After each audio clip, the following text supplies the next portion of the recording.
Hai dan Assalamualaikum, selamat datang ke channel PTG ataupun Pusat Tuition Genius. Pada hari ini kita akan sambung bab 1 Form 4, fungsi dan persamaan kuadratik. Kita masuk untuk standard pembelajaran yang seterusnya, yaitu menyiasat dan membuat generalisasi tentang kesan perubahan nilai A, B, dan C ke atas graf fungsi kuadratik. So, pertama sekali, ini kita memang tahu, ini adalah bentuk bagi fungsi kuadratik. Fx sama dengan Ax kuasa 2 tambah Bx tambah C. Oke. So, yang pertama sekali, kita akan bincang tentang kesan perubahan nilai E terhadap graf fungsi kuadratik. Di sini teacher ada letak 2 poin. 2 poin yang penting lah. Nanti sekejap lagi teacher tunjuk contoh, tapi kita baca ini dulu lah. So, semakin besar nilai E, semakin menguncup. Mengecil lah. Oke. Lengkok parabola. Contoh graf fungsi kuadratik macam ni. Oke, menguncup tuh dia macam ni, mengecil macam tuh, mengecil lah. And then mengembang pula macam ni. Boleh tahu kan tuh? Oke, tapi sekejap lagi teacher lukis juga supaya lebih nampak. Yang penting semakin besar nilai E, nilai E itu yang di sinilah. Semakin besar nilai E, semakin menguncup lengkok parabola. Oke, settle untuk poin yang pertama. Next, poin yang kedua. Semakin kecil nilai E, semakin mengembang lengkok parabola. Ini macam mana? Semakin kecil nilai E, semakin mengembang lengkok parabola. Oke, sekarang kita lukis supaya nampak. Di sini teacher ada berikan dua fungsi kuadratik. Yang pertama fx, yang kedua gx. Gx ini pun fungsi juga lah, cuma huruf saja yang berbeza. Tapi sama saja, ini memang fungsi kuadratik lah. Yang penting ada x kuasa 2. Ingat lagi ciri-ciri ungkapan kuadratik macam mana kan? Ada dalam video part 1, boleh cek sekarang siapa yang belum tengok. So, untuk fx, fungsi kuadratik yang pertama 5x kuasa 2. Manakala fungsi kuadratik yang kedua yaitu gx 2x kuasa 2. Kita keluarkan nilai E dahulu. Nilai E dia 5 lah sini. And then nilai E untuk fungsi gx E adalah 2. Oke. So, kita tengok nilai mana yang lebih besar antara kedua-dua nilai ini. Nilai E untuk fungsi kuadratik yang pertama yaitu 5. Kita baca sekali lagi. Semakin besar nilai E, semakin menguncup. Kiranya kalau fungsi kuadratik yang pertama ini, nilai E dia lebih besar daripada nilai E fungsi kuadratik yang kedua. Oke, teacher label balik. Ini fungsi kuadratik yang pertama, ini fungsi kuadratik yang kedua. Tengok warna dia tahu, ada beza. So, untuk yang pertama itu nilai dia lebih besar daripada yang kedua. So, dia lebih menguncup, mengecil. Oke, sebelum tu, sekiranya nilai E lebih besar daripada sifar, maka bentuk graf adalah tersenyum. Oke, so kita guna teknik gayung. Sekiranya E lebih besar daripada kosong, ini simbol lebih besar, maka bentuk graf adalah senyum. So, lebih menguncup. Oke. And then kita lukis lagi untuk fungsi yang kedua, yaitu nilai E adalah 2.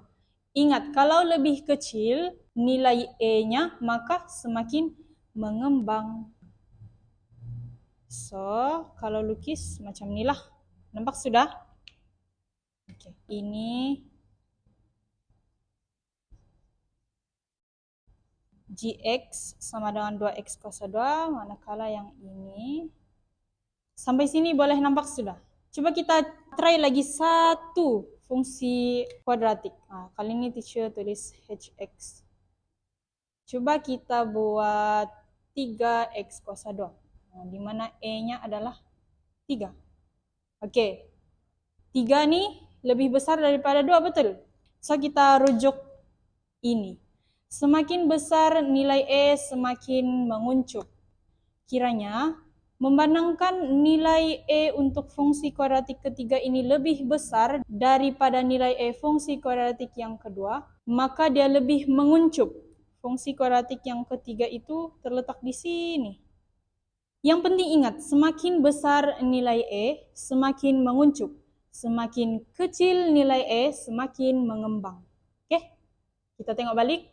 Semakin besar, 5 ni lebih besar daripada 2.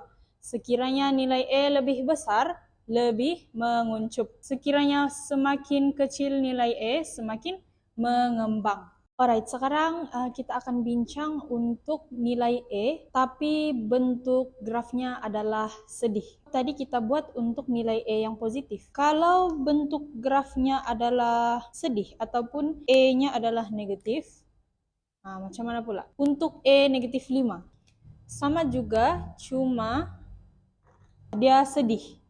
Tadi nilai E yang positif 5 tu dia senyum kan? Kiranya macam ni lah.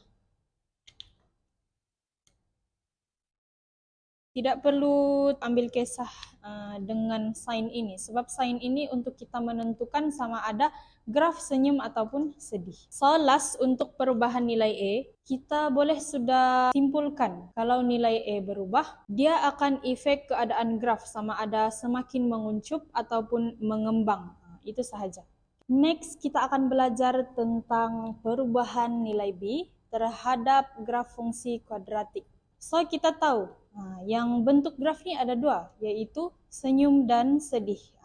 Kalau E lebih besar daripada sifar, maka bentuk graf itu adalah senyum. Ingat teknik gayung kan? Teknik gayung. Ini gayung. Kalau E lebih besar, ini simbol lebih besar daripada kosong, maka bentuk graf adalah senyum. Jika E lebih kecil daripada sifar, maka bentuk graf adalah sedih. Oke, kita masuk untuk perubahan nilai B. Ada beberapa perkara lah. Kalau tengok sini macam banyak kan, tapi sebenarnya sedikit sahaja kita perlu ingat. Sebab kenapa? Oke, nanti teacher terang satu-satu.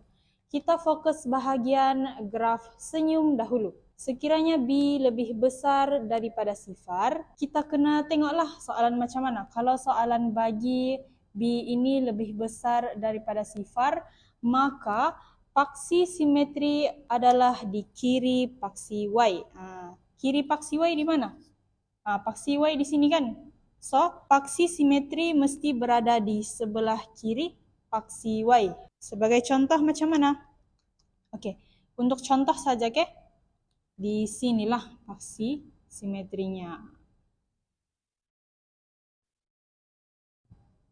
And then, untuk paksi simetri apabila B lebih kecil daripada kosong, maka paksi simetri itu berada di kanan paksi Y.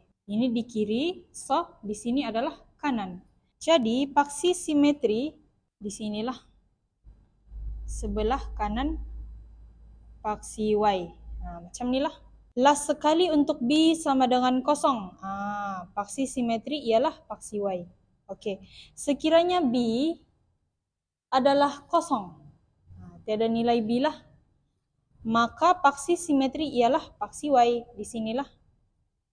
Kalau kita lukis graf, jadi macam inilah. Okey.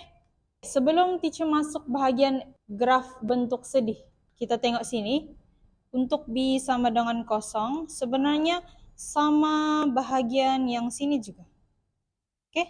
Paksi simetri ialah paksi Y.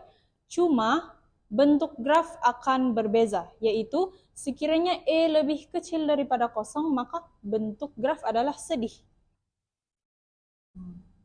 Yang ini adalah paksi simetri. Semua sini kita sudah sentuh. Coba kita tengok bahagian yang di atas ni pula. Apa perbezaan dia dengan graf senyum dengan graf sedih? Apa beza dia? Kalau kita tengok sini, B lebih besar daripada sifar, paksi simetri di kiri. Tapi kalau E lebih kecil daripada sifar, bentuk graf sedih. Okey, teacher terus cakap sedih lah. Kalau yang sedih ni, B lebih besar daripada sifar, maka paksi simetri di kanan paksi Y. Di mana tu? Di kanan paksi Y. Kiranya dia berada di sebelah kanan lah. Di sini-sinilah. Ini contoh tau. So, kita tengok B lebih kecil daripada sifar. Paksi simetri di kiri paksi Y. Di kiri. So teacher, apa beza dia? Baca balik. Atau kita tengok balik sama-sama. Kalau graf senyum, sekiranya B lebih besar daripada sifar, maka paksi simetri di kiri. Oke. Teacher terlalu banyak. Macam mana kita mau hafal kalau banyak? Oke, tips teacher, kamu ingat satu sahaja, bahagian sini atau bahagian sini yang kamu mau ingat. Mana lagi senang ingat, disitulah kamu pilih. Oke? Tapi kalau dalam case perubahan nilai B ini, teacher sarankan kamu hafal bahagian yang E lebih kecil daripada sifar, yaitu bentuk graf dia sedih. Ingat macam ni. Sekiranya bentuk dia sedih, B lebih besar daripada sifar, paksi simetri di kanan. Kalau kita tengok sini kan, simbol ini lebih besar kan? Lebih besar. Jadi dia tunjuk di sebelah kanan, betul tidak? So kita ingat saja paksi simetri di kanan. Di kanan. Di kanan lah nih. Oke, kita tengok B lebih kecil daripada kosong. Simbol ini ibarat dia tunjuk ke bahagian kiri. So, paksi simetri di kiri paksi Y. Tadi kita sudah bincang kesan perubahan nilai E dan B ke atas graf fungsi kuadratik. Sekarang kita bincang untuk kesan perubahan nilai C ke atas graf fungsi kuadratik. So, kita tahu bentuk untuk fungsi kuadratik adalah seperti yang teacher tulis di papan ini. By the way, teacher ada sediakan 4 soalan lah. Oke? Tapi sebelum itu kita kenal dulu nilai C ini macam mana sebenarnya. Dalam kata paling mudah, sebenarnya C ini sama juga dengan pintasan Y. Oke? Nama lain bagi C adalah pintasan Y. Teacher, pintasan Y itu apa? Oke, pintasan Y itu adalah satu garisan ataupun graf. Kalau dalam case kita sekarang, graf fungsi kuadratik kan, di mana graf itu akan memintas pada paksi Y. Di mana paksi Y? Oke, paksi Y itu yang menegak. Dalam graf yang teacher lukis nih, paksi Y kita adalah fx. Sebab kita guna fungsi kuadratik kan.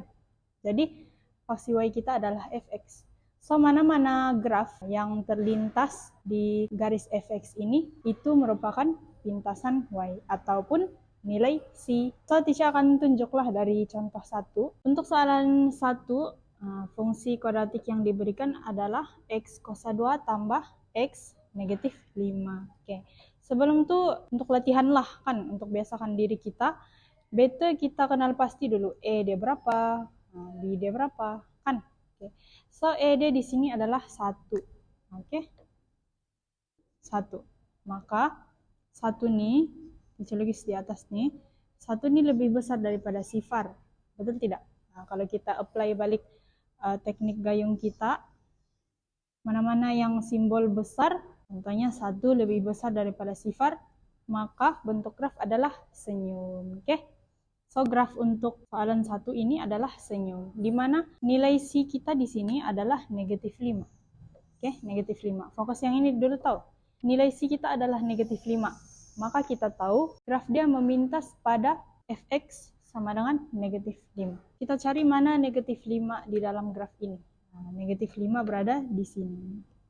Maka graf itu akan memintas di sinilah. Oke, kalau teacher lukis,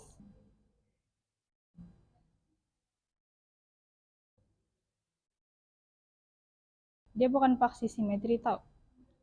Dia akan memintas di negatif 5. Negatif 5 itu adalah paksi Y lah, ataupun fx. So, ini adalah untuk nilai C fungsi kuadratik yang pertama. Macam ni. Dan coba kita buat yang kedua pula, yaitu positif 1. Di depan dia adalah 1. Sama juga lah graf senyum. Kita cari 1 di mana? Sign dia pun kena ambil tahu-tahu, negatif, positif. Positif 1 berada di sini. So, kalau kita lukis, lebih kurang macam ni lah. Tapi kalau soalan sebenarnya kita akan tulis betul-betul G2 tahu bentuk dia. Ini hanya contoh, saya mau tunjuk. Negatif 5, negatif 5, 1, 1. Sign dia kena ambil tahu juga. Sekarang kita masuk untuk soalan 3 dan 4. Di mana soalan 3 dan 4 ini kalau kamu sadar teacher letak negatif. Untuk kedua-dua fungsi kuadratik ini adalah negatif. So, bentuk graf adalah sedih. Oke, ingat jalan tuh. Kita fokus yang pertama dulu. Negatif 2, negatif 1, maka sedihlah. Oke, negatif 2 kita carilah di mana negatif 2. Negatif 2 berada di sini. Maka oke, macam nih. Dia memintas di faksi fx sama dengan negatif 2. Nah, kita tengok yang soalan keempat terakhir. Positif 4. Positif 4 berada di mana? Di atas sini. Maka bentuk dia lebih kurang macam inilah.